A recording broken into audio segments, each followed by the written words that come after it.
Bonjour et bienvenue dans cette nouvelle vidéo de Français Dynamique. Aujourd'hui, je suis très contente de te retrouver parce que je vais te donner tous mes conseils pour commencer à lire en français, prendre confiance quand tu lis en français, les erreurs à ne pas commettre et des petits conseils pour savoir comment commencer. Lire en français, ça peut sembler assez difficile même quand on comprend déjà bien la langue. Alors peut-être que tu parles français, que tu prends déjà des cours de français, mais malgré tout ça, tu continues à avoir peur d'ouvrir un livre en français. Et donc peut-être que tu es dans la situation où tu as peur de lire en français, tu as peur de ne pas comprendre le livre, de peut-être lire trop lentement, ou tout simplement tu te dis que la lecture en français, ce n'est pas fait pour toi. Alors moi, je suis là pour te rassurer aujourd'hui et te montrer que tu es capable de lire un livre en français. Si tu ne me connais pas, je m'appelle Agathe. Je suis professeure de français depuis 2018 et j'ai eu l'occasion et la chance d'accompagner beaucoup d'élèves différents avec des profils différents et des objectifs différents aussi. Avec le temps, j'ai remarqué quelque chose qui revenait régulièrement chez mes élèves, c'est qu'ils n'osent pas lire. Surtout parce qu'ils ont peur de ne pas comprendre, peut-être de lire trop lentement ou alors de ne pas terminer le livre. Mais pour moi, lire un livre, c'est pas une compétition. On ne va pas passer un examen de français. Quand on lit, on entre dans un univers qui peut être plus proche ou moins proche de la réalité. Et parfois, on peut tout comprendre ou comprendre seulement une partie et vraiment, ce n'est pas grave. Souvent, quand on ne comprend pas, on bloque. Et laisse-moi te dire que ce n'est pas parce que tu n'as pas le niveau en français, mais c'est plutôt un mélange de peur, de mauvaise expérience. On a tendance à penser qu'il faut tout comprendre pour pouvoir lire un livre, mais je tiens à dire que même les francophones ne comprennent pas tout dans un livre quand on lit en français. Moi, parfois, je découvre des mots en français que je ne connaissais pas. Et justement, ça me permet d'enrichir mon vocabulaire, d'apprendre plus de choses encore en français. Donc, je suis très contente pour ça. Lire en français, ça permet vraiment de progresser de façon naturelle. C'est vrai qu'on retrouve souvent le même vocabulaire, la même structure dans les phrases. Et même si tu n'as pas tout compris dans le livre, alors terminer un livre va te donner beaucoup plus confiance en toi. Et en plus, lire peut vraiment être un moment pour toi où tu prends du temps pour toi, pour te détendre.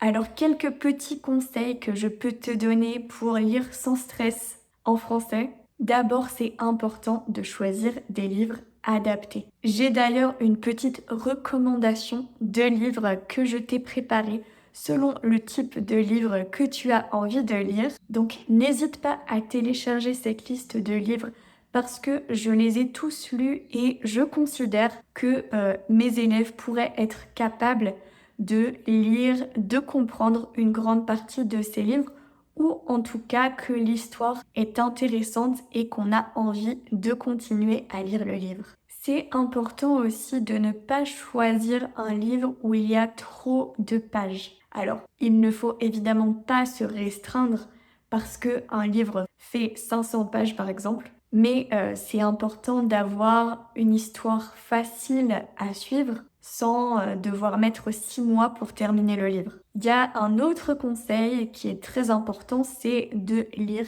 régulièrement. Je parle beaucoup de la constance quand on apprend une langue et lire un livre peut être un excellent moyen de garder le français actif. Et donc, surtout, ça ne sert à rien de lire 3 heures par jour toutes les 2 semaines. L'idéal, c'est de lire 5, 10, 15 minutes, 30 minutes si tu le souhaites, tous les jours ou tous les 2 jours, mais d'avoir une certaine régularité quand on lit. Le conseil suivant, c'est surtout, n'essaie pas de tout traduire. L'important, c'est que tu arrives à comprendre l'histoire et ce n'est pas grave, encore une fois, je le répète, ce n'est pas grave de ne pas tout comprendre. Tu peux par exemple aussi relire un passage si tu ne l'as pas bien compris. Peut-être que tu n'étais pas bien concentré, peut-être qu'il y avait beaucoup de mots que tu ne connaissais pas.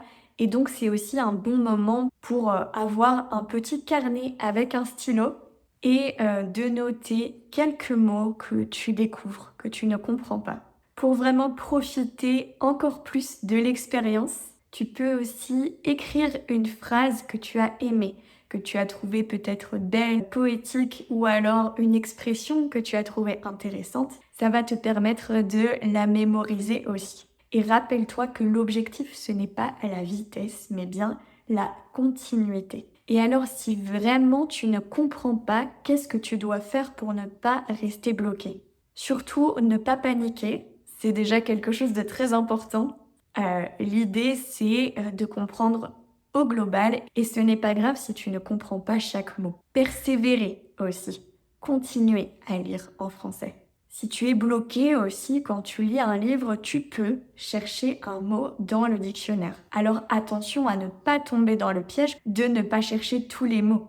Si vraiment ce mot t'empêche de comprendre le livre, de comprendre l'histoire, alors tu peux le chercher. Mais ne tombe pas dans le piège de chercher chaque mot indépendamment. Tout simplement, tu peux continuer à lire et essayer de revenir en arrière, donc de relire un passage pour voir si tu comprends mieux grâce au déroulé de l'histoire. Et enfin, il y a une très bonne chose qui est aussi être accompagné dans sa lecture, avoir de l'aide. C'est ce que je propose dans mon atelier de lecture Le Temps de lire.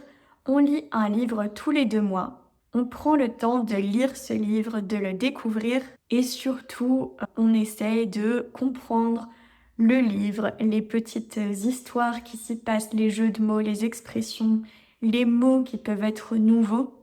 Mon objectif, c'est vraiment que tu comprennes le français parlé aujourd'hui à travers des livres modernes. Je t'ai préparé une petite liste que tu peux télécharger en cliquant sur le lien juste en dessous. Donc n'hésite pas à la télécharger, c'est gratuit et c'est un cadeau pour toi. Si après tous ces conseils, tu sens que tu as besoin encore d'aller plus loin et que tu veux vraiment lire en français mais qu'il y a quelque chose qui te bloque, je t'invite à nous rejoindre dans notre atelier de lecture. Tu vas vraiment pouvoir progresser à ton rythme. On ne se met pas la pression dans cet atelier de lecture. Le but est vraiment de passer un bon moment, de lire un livre qui nous plaît et surtout, tu auras terminé un livre en français, tu auras compris l'histoire et ça, c'est vraiment très satisfaisant. Si tu as envie de nous rejoindre, n'hésite pas à laisser un commentaire et je serai ravie de discuter avec toi. Et moi, je te dis à très vite dans une prochaine vidéo.